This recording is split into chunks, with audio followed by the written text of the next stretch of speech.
A former spokesperson for the FDA during the Donald Trump administration, who actually only served 2 weeks on the job before she was fired, woman by the name of Emily Miller, took to Twitter this week to basically attack anybody who gets the vaccine and to protect the rights, I guess, of the anti-vaxxers. And she said, "My decision not to get vaccinated does not affect anyone else's health." My decision not to get vaccinated does not affect anyone else's health. Hate to break it to you there, Emily, but that's actually why vaccines exist. Not just to protect you, but to protect everybody else's health. This is a public health crisis.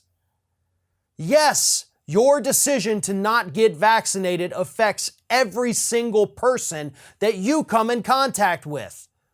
Whether it's your family at home, whether it's your coworkers, whether it's the people that you pass in the aisles of the grocery store, every single person you come in contact with is affected by your decision to not get vaccinated. And we're starting to see arguments like this pop up more and more, like, my body, my choice, which is an idiotic way to put this, but that's what they're saying. And they're saying it's a personal decision. It's not. I mean, we've seen a lot of NFL players just in the last week come out and say, well, I'm not going to answer that. It's a personal decision. No, this is actually not a personal decision. This is a public health decision. And unfortunately, each individual American gets to make that decision on how to handle the health of literally everyone else. And that's why we're in the situation that we're in today. I'm starting to see these arguments more and more on social media, and it's absolutely driving me crazy. Because again, this isn't just a decision about your health. It's a decision about whether or not to add to already strained hospitals and emergency rooms. That's the decision you're making. It's a decision about whether or not to become a carrier of this disease. It's a decision to put the burden of your health on the backs of everyone else's. That doesn't sound like a personal decision to me. That sounds like a lazy, selfish decision being made by these individuals. And that is the message I want to get across. I understand some people cannot get vaccinated. I get that. I understand that too many others, however, are being swayed by misinformation and right-wing talking points. That's lazy.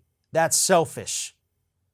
We are watching as hospitals here in Florida, hospitals over in Texas, hit capacity, telling people, if you have an emergency, you can't come to our ER.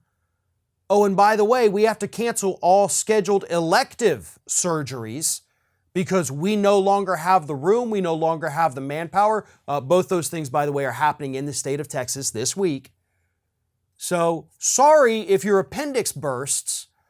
Somebody like Emily Miller didn't want to get the vaccine. But hey, their decision only affected them, right? No, folks, there is this ripple effect. Think about that for a moment. If a hospital is at capacity, and that is the only hospital within 50 miles of where you live if you're living out in rural Texas, right?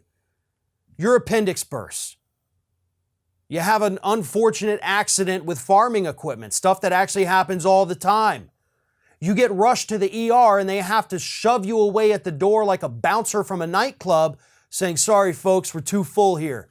Maybe try back in a couple of days, as you're bleeding out, telling you they can't help you because they're filled with COVID patients. So don't sit there and tell me that your decision to not get vaccinated does not affect the health of anybody else. It affects it in ways that people aren't even thinking of. And they're not thinking of it because they're selfish. Ring of Fire has fresh content 7 days a week, so if you want to be reminded about it, don't forget to subscribe to the channel, hit the little bell to be notified every time a new video goes up.